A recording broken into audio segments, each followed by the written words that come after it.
Welcome to the IonaHoops.com podcast with your host, Guy Flatico.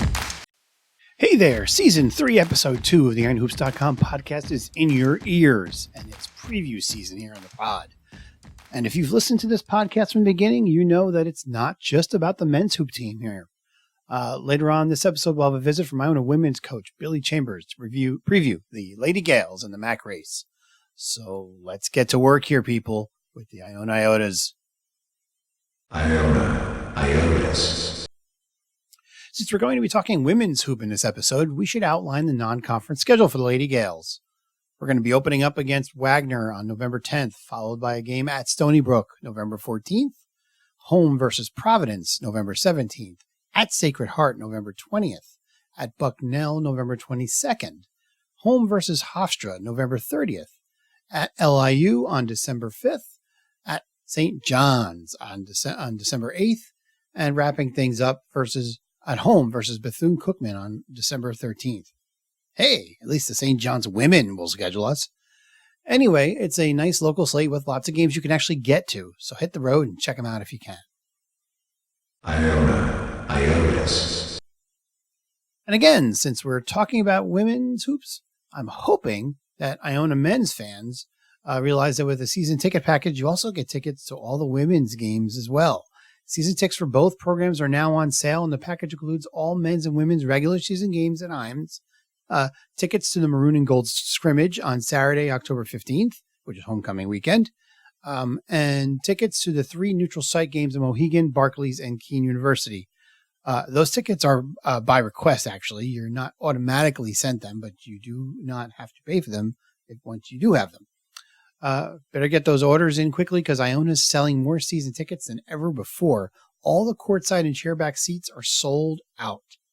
Anyway, go to ionnatickets.com to place your order or email tickets@iona.edu with any questions you may have. See y'all at Hines. Iona Iotas. How about some new Iona sports teams to root for? The university announced the addition of men's lacrosse and women's acrobatics and tumbling as its 22nd and 23rd intercollegiate athletic program offerings recently. Both sports will aim to begin competition in the 2024-25 academic year. There are currently 76 Division I men's lacrosse programs. The MAAC itself actually has 10 programs, a mix of full-time members as well as associate members. What is acrobatics and tumbling, you ask? It's the evolution of different disciplines of gymnastics, which includes the athletic aspects of competitive cheer, if you know a little bit about that. Individuals and small groups execute acrobatic lifts, tosses, and tumbling maneuvers. This format in the sport was created at the collegiate level in 2009. There are 32 programs that compete nationally currently, but that number is expected to approach 50 by the time the Lady Gales take the floor in a couple of years. It's all quiet on the recruiting front. No offers to report. So let's go right to our guest, Billi Chambers, Iona women's basketball coach.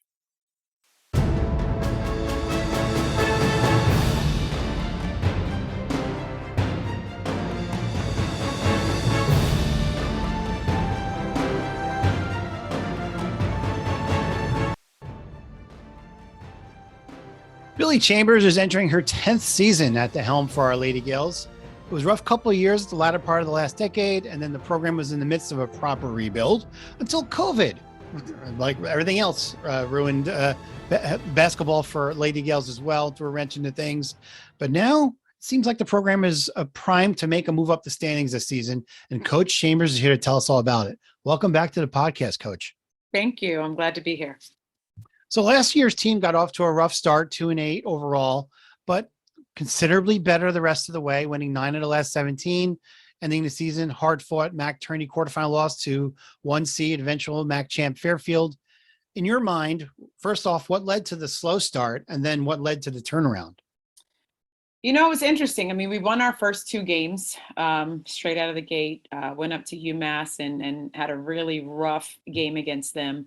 Came back, played a really close game with Bucknell, a system that I love playing against because we run the same system, and had a close game with them. They were obviously very talented, went on to do very well in their league.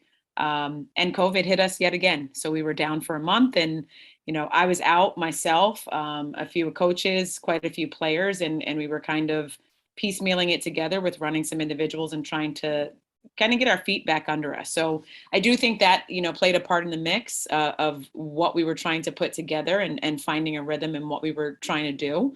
But we had a resilient group, a tough group of young women who wanted to figure it out, wanted to kind of piece it back together. The success we saw in the first couple of games, where we found a rhythm in the new offensive system that we were running, where we really started to gel defensively. I think it just took a while for us to get back into that flow of things. And once we did, obviously had some better showings, but then you got to combat everything else, figuring out rotations, figuring out, just who's going to really step up for us consistently, and finding that consistent rhythm. But I'm proud of the note that we left off on, and I'm super excited about, the next steps this year. So Juana Chameleon was going to be the captain that steers that ship last season, and she didn't disappoint. Second team All MAAC, Defensive Player of the Year. Thankfully, she's back. I mean, she already does a little bit of everything, and is a true star in this league. 13 points, 5.5 boards, almost 4 assists, 2.3 steals. What else can she do? What else can you ask of her to help Iona take the next step this season? Yeah, I think, Juana's been such a great player for us. And like you said, we were thrilled when we sat down and had the conversation, and she decided she wanted to come back. Not a really lengthy one. She's one who, really missed that opportunity to play during that COVID season, and has aspirations to play professionally afterwards, and felt like she had unfinished business. She really wanted to make sure she got everything out of the program here. She loves the relationships, and wants to stay and lead us to that. So she'll continue to be our captain. But I think she can continue to increase her scoring. I'd love to see her really get up to that 20-point mark. I think that she's more talented sometimes she gives herself credit for. She's such an unselfish player, which you love to play with, especially the way that we're trying to move the ball and create scoring opportunities for several people on the floor. But there are times where I'd really like to see her kind of zone in, and turn the light on, and say, you know what, I need to put the ball in the basket for this team.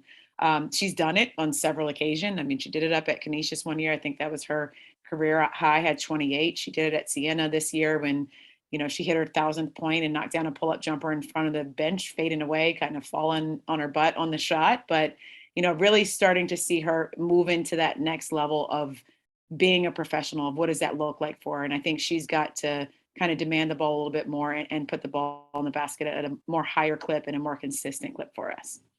Okay. Yeah. I mean, it's so exciting to have her back, and I'm looking forward to seeing, what does she add? What element does she add to take that next step? It's going to be fun to watch this year. So you have, she's got a tremendous compliment in the paint, and Katsia Ayres, the most effective big on the roster. She averaged 11, 8.5 boards, 57 from the floor. Maybe got hosed with regard to All MAAC recognition. I'm not going to let you respond to that. I don't want to get you in trouble.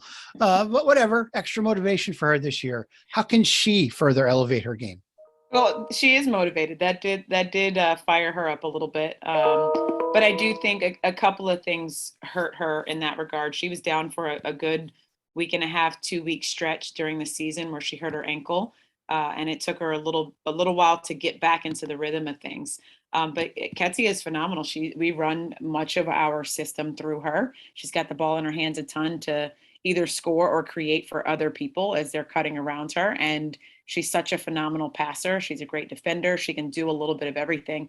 But even without that break, we talked a lot at the end of last year about why she thought she didn't make the team and what she needed to do better. And her first answer was consistency. There were games she was grabbing a double-double and putting the ball in the basket. And then there are games where she's 2-4 points and missing a ton around the rim. And I think it was just, she got to us that COVID year in January, transferring in from New York Institute of Technology. We practiced once as a team before we threw her out there to play games, because we needed to adjust our approach so that we wouldn't get ourselves shut down. And last year was her true first year of having a preseason, having that impact at this level, and getting to that next year. And she has turned it on this summer. She's really gotten after it. I mean, she's in great shape, but got herself in even better shape, in just trying to be able to perform consistently at a high level. I think that's her biggest area that she needs to get better. But man, those two do complement each other well. They're great for each other. They're great voices in practice. They're very much in sync when it comes to the movement of how we want to play offensively. And she does a very good job of finding open people. So I'm looking forward to her taking a big leap this year. Yeah, that's a fun 1-2 punch. But really, what you need to move up the standings is you're going to need those other players around them to also be contributors. And you've got a couple options there who figure to play larger roles this year than they played a year ago. Let's start with senior forward Izzy Lipinski. One thing I thought was really interesting looking at her numbers, that even though she played only 13 minutes a game, she was your 5th leading scorer, and she got to the line the 2nd most on the team. So the potential's there. She can be a weapon. Absolutely. She has a ton of potential. I mean, she's probably the strongest person on our roster. She's, really developing and understanding a little bit better how to create her space in the paint to get herself posting up. She's a tremendous rebounder on both the defensive and offensive end. And I think she's really started to grasp and understand how we want to play offensively and her role in that, in the offense. It's interesting because we play it with one post inside, right? A lot of cutting movement around. And you wanted to play her and Katsia together a little bit more. But as you did, you started to see the rhythm thrown off a little bit. But has gone to work just learning the game and understanding how to get herself on the perimeter a little bit more. And she looks really good right now. She's working her tail off. I definitely think she can help us. I think that's a kid who can get a ton of rebounds, can finish in the paint, like you said, get herself to the foul line. She has that knack about her. And I definitely look forward to her stepping up this year. She's having a really good preseason so far. Okay. And, the one thing that I think all coaches get nervous about is having youth in the backcourt. And after Juana, you have a couple guards who are sophomores, but they also got a lot of time last year, right. In Thrana Hodgkar and Judith Gomez. Right. So how do you feel like the experience they gained last year is going to pay dividends this year? Yeah, I think that obviously it was huge for both of them. Judith, a little bit more disappointing to start because she struggled to find her rhythm shooting. And that was one of the greatest assets that we saw in our recruiting of her, that she could really put the ball in the basket from the 3-point line. Much better shooter than she was able to do last year. But you saw her come alive in the conference tournament and really step up and knock down some huge threes and started to gain that confidence. And she came back shooting it really, really well. She is an incredible defender. I mean, she was one we were able to throw out to guard anybody as a freshman and pick up full court and switch on to the best player and try to shut them down. And, I look for her to continue to make strides there. But I do think that experience on the court as a freshman with playing so many minutes a game is going to be very helpful for her. And Thrana Hodgkar, Kika, man, is incredibly athletic, phenomenal defender. A much better scorer than she allows herself to be. I think she came in, because she came from a program where they really wanted her to defend as much as possible and then put the ball on the floor and get to the rim because nobody could stop her. And we're watching her when she first got here and she's shooting the 3. You're like, you've got such a beautiful shot. Shoot the ball. So she's been working a ton on that to just knock it down consistently. Oddly enough, she probably took the least 3-pointers for us last year and led us in 3-point shooting percentage. So we've been really repping her at that because if she can knock that down, that's just going to create so much more space for her to be explosive and blow by. So we definitely look for, a lot of big things out of those two, even though they're sophomores. I think they're primed and ready to play a little bit older than they actually are. That's awesome. So we just covered 5 players. Those 5 are all going to be obviously part of the rotation. Am I seeing this right? There are 7 newcomers. Yes. Can you give us a quick rundown on them? And can you tell us which ones a figure to be part of that rotation, maybe from the get-go? Oh man, Guy, we've only 2 weeks in. I'm not sure who's going to be a part of the rotation. I will tell you. Maybe all of them, right? Yeah, exactly. Can I say all of them? I will tell you it is going to be a battle. It's going to be tough, and I like having this problem. We have a lot of competitive young women who have been added to this roster. The level of our workouts, I think, have increased. It's funny, we do a couple of different competition shooting drills, and Juana was going after one record for one and she didn't get it. And Kate Major, who comes in averaging 45% from 3, at her previous institution, comes in and she gets it, and she gets it a second time. And Juana's so happy for her as a teammate, but fired up and is like, let's go, we're running it again right now. So it's just that type of, that culture of competition that we're super excited about, because I just think that they're in the gym and they're making each other better. So yeah, 7 newcomers, super, super talented group. If I have to start with Kate, I will say she can shoot the crap out of the ball. She's got range from the moment that she walks in the gym, and she has the green light already to go ahead and shoot at the moment that she can see the basket. She's a confident kid. She is a great teammate. We're thrilled to have her for our last year graduate student who is studying education and will be a teacher in a few short months, but we're looking forward to her filling up from the 3-point line this year. Man, quite a few. Natalia, I don't even want to butcher her last name. Oktumisuri, from the Republic of Georgia. Such a special story. She's the first Division I women's basketball player from the Republic of Georgia, and takes a lot of pride in that. Has a lot of little girls who are looking up to her and who are starting to play because she's having so much success. But she really played well at her previous institution at Southern Utah and at Casper Community College, and put the ball in the basket very well. I think the system that we're playing in really fits her. She's already just so shifty on the floor, got a great bounce to her, can use a ball screen, can get downhill, can shoot the three, plays with a lot of confidence, knows how to find her open teammates, and is playing well so far. So I think if I'm talking about the two who are coming in with the most experience, those two do. And I think they provide, just kind of that bump that we were looking for last year. We graduated significant minutes and shot attempts in both Cheyenne Moy and Olivia Veseldaños. And I think, we had the ability to replace them with the same amount of talent, similar production, and it may be even better from where those two are coming from. The rest of the players, I mean, gosh, we have really, really good shooting. I think that's one of probably the biggest thing that we increased from last year. We can put the ball in the basket. So you have Noah Givens from Israel. She comes in shooting the ball really well. She's playing, with the professional teams over there as an amateur, and being the one that they were looking for to knock down shots. She's learning the system, obviously, all of them learning the language because we do have so many internationals, but she's shooting the ball really well right now. Petra Aboralova from the Slovak Republic. She came in a little bit taller than we originally had thought she was going to be. So of course we did a little bit of happy dance around that. But that's a kid who's about 6'1", 6'2", and can play in Katsia's position, but also can play on the perimeter, and she moves like a guard. So we're really excited to see what she's going to be able to do as she learns the physicality of the American game, the pace of the American game. So I would say those are the ones who are really stepping up right now in the preseason. Amaya Evans, young point guard from New Jersey, who she got a little bit of a tweak in her hamstring, so she's been out the last couple of days. But this summer, she was really coming along, learning the cuts, learning the movements, and creating for people on the floor really well in that point guard spot, which obviously we're going to want to be able to see her do. But she's doing well, and Alejandra Severa is coming off of an ACL injury from last year. She's really getting back into contact and getting that physicality. So she's probably, I'd say, a little bit behind everybody else right now. But our highest rated recruit, I would say, a 4-star in Blue Star Europe coming out of Spain.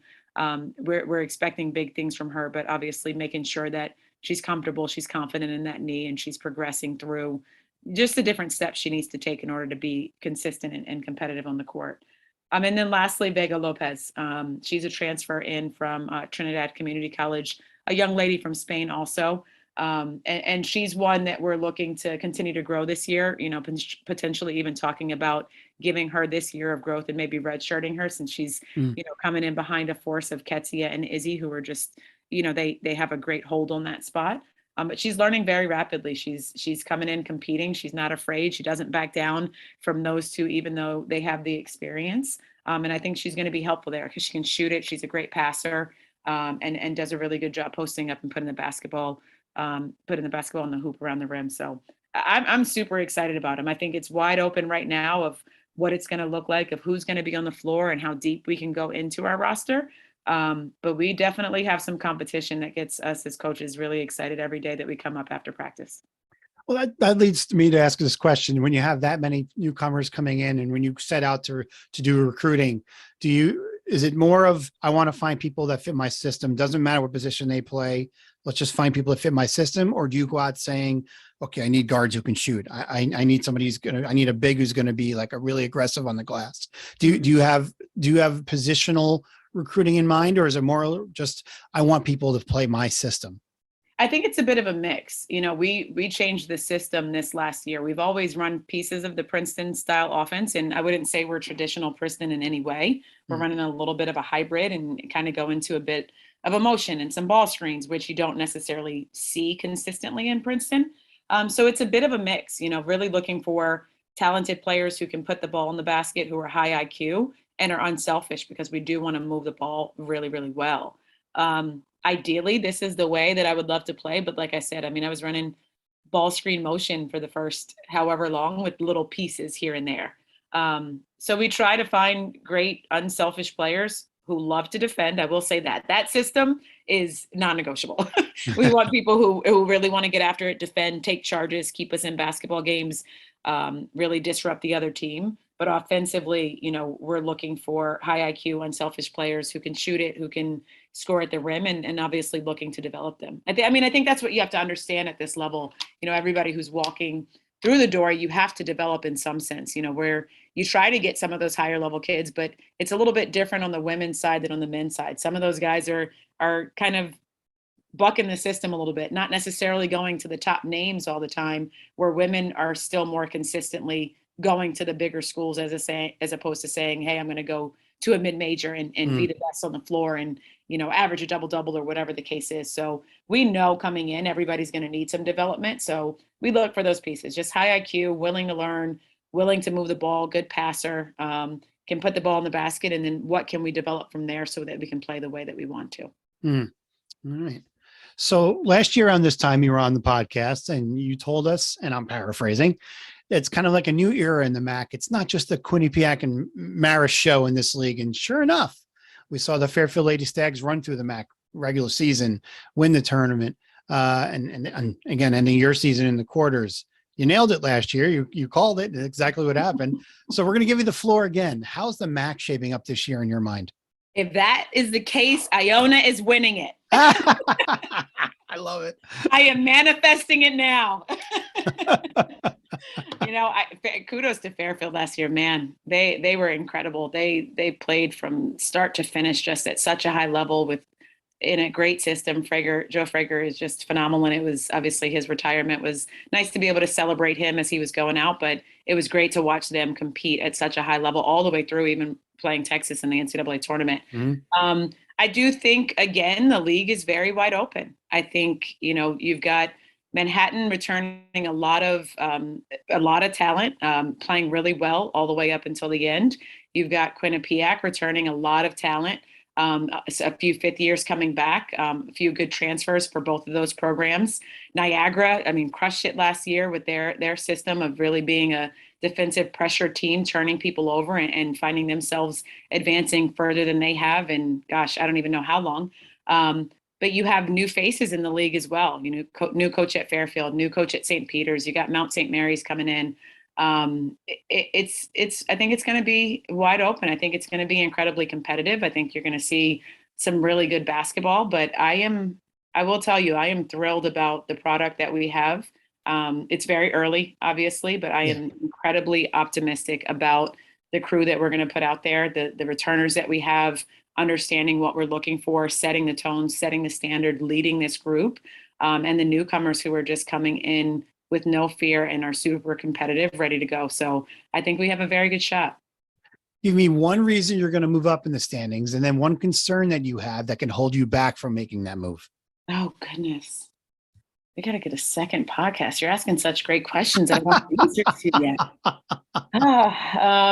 I would say our shooting ability is going to help move us up. I think our ability to space the floor is going to be much better than it was last year. So we'll be able to knock it down from three, but that's also going to open up our cutting, which I thought was pretty good in the first year of really, truly running the full system. And what will hold us back? That's a tough one. I hope nothing, but I do think finding that mix of 7 new players and 7 returners, and creating that chemistry and having this group gel. Ideally, obviously, you want more returners on a roster. You want less newcomers at one time. So just really being intentional about making sure that they create that chemistry early, fast, but true relationships so that we can perform well early on the court. Well, Coach, it feels like you've got the program in that position to take that step that all good programs take. You seem to have all the good pieces in place. And of course, we wish you and the team all the best of luck this season. Thank you again for joining the podcast, and we're looking forward to a real fun year. Thanks so much. I appreciate you. Thanks again to Lady Gales coach Billi Chambers for joining the podcast. It's going to be an exciting fall and winter in New Rochelle between the Iona men's and women's teams, both looking for strong seasons. And it's all coming up soon. Stay tuned for more, and thanks for joining us here on the pod. See you next time. Thank you for listening to this edition of the IonaHoops.com podcast. This podcast is a production of IonaHoops.com with publisher Guy Filatico. The opinions shared during this podcast are those of Guy Filatico, IonaHoops.com, and any featured guests. This podcast is not affiliated with Iona University Athletics or the university itself. Thank you for supporting IonaHoops.com.